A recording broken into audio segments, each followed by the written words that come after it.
বিজেপিৰ শীৰ্ষ নেতৃত্ব হিমন্তৰ প্ৰতি সন্তুষ্ট হৈছে।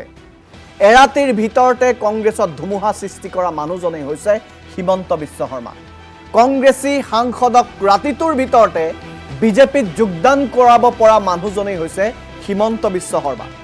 হিমন্ত বিশ্ব শৰ্মাক শীৰ্ষ নেতৃত্বই দিছে ফ্ৰী হেণ্ড। হিমন্তৰ ৰণনীতিত থানমান হৈছে প্ৰদেশ কংগ্ৰেছ।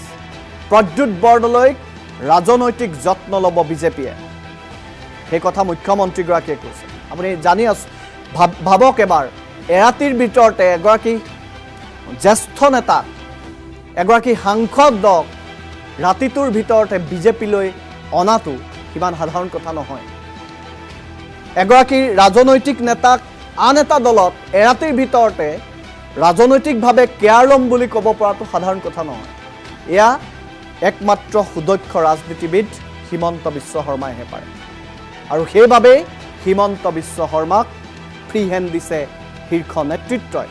দলে আত্মবিশ্বাসত লৈছে হিমন্ত বিশ্ব শৰ্মাক, আৰু সেইবাবেই কংগ্ৰেছটো ধ্বংস কৰি পুনৰ এবাৰ অসমত বিজেপি চৰকাৰ গঠন কৰাৰ বাবে চেষ্টা চলাইছে বিজেপিয়ে, আৰু তাত হিমন্তই সেই কাম কৰিব পাৰিব বুলি এতিয়া দৃঢ় শীৰ্ষ নেতৃত্ব।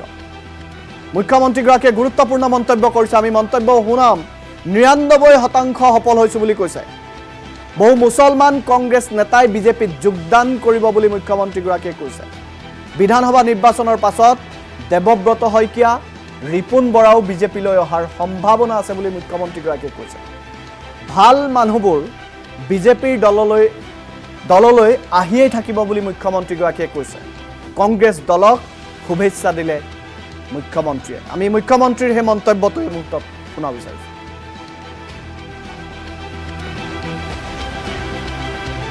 কংগ্ৰেছ কমিটিৰ জ্যেষ্ঠ নেতা শ্ৰী প্ৰদ্যুৎ বৰদলৈ ডাঙৰীয়াই আজি আনুষ্ঠানিকভাৱে ভাৰতীয় জনতা পাৰ্টীত যোগদান কৰিছে।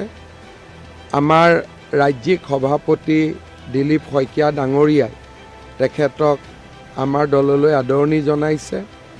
আজিৰ অনুষ্ঠানত আমাৰ মাজত সাংসদ কামাখ্যা প্ৰসাদ তাছা ডাঙৰী, আমাৰ ৰাষ্ট্ৰীয় সম্পাদক কেন্দ্ৰীয় মন্ত্ৰী পবিত্ৰ মাৰ্ঘেৰিটা ডাঙৰীয়া, আমাৰ নিৰ্বাচন পৰিচালনা সমিতিৰ আহ্বায়ক প্ৰধান বৰুৱা ডাঙৰীয়া সাংসদ, আৰু সাংসদ ৰামেশ্বৰ তেলী ডাঙৰীয়া উপস্থিত আছে।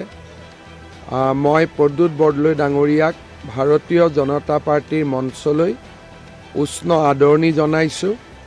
আমি ভাবোঁ যে আমি একেলগে প্ৰধানমন্ত্ৰী নৰেন্দ্ৰ মোদী ডাঙৰীয়াৰ নেতৃত্বত অসমক পৰিৱৰ্তনৰ বাবে আমি যি এক কৰ্মযজ্ঞ যোৱা 10টা বছৰে আমি চলাই আহিছোঁ, তাত প্ৰদ্যুৎ বৰদলৈ ডাঙৰীয়াৰো আমি সহযোগিতা পাম। নৰেন্দ্ৰ মোদী ডাঙৰীয়াৰ নেতৃত্বত আমি অসমক একেলগে আৰু অধিক শক্তিশালী কৰিবলৈ চেষ্টা কৰিম।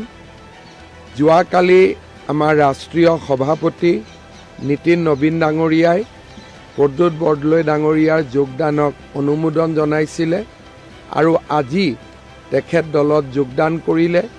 মই পুনৰবাৰ তেখেতক দললৈ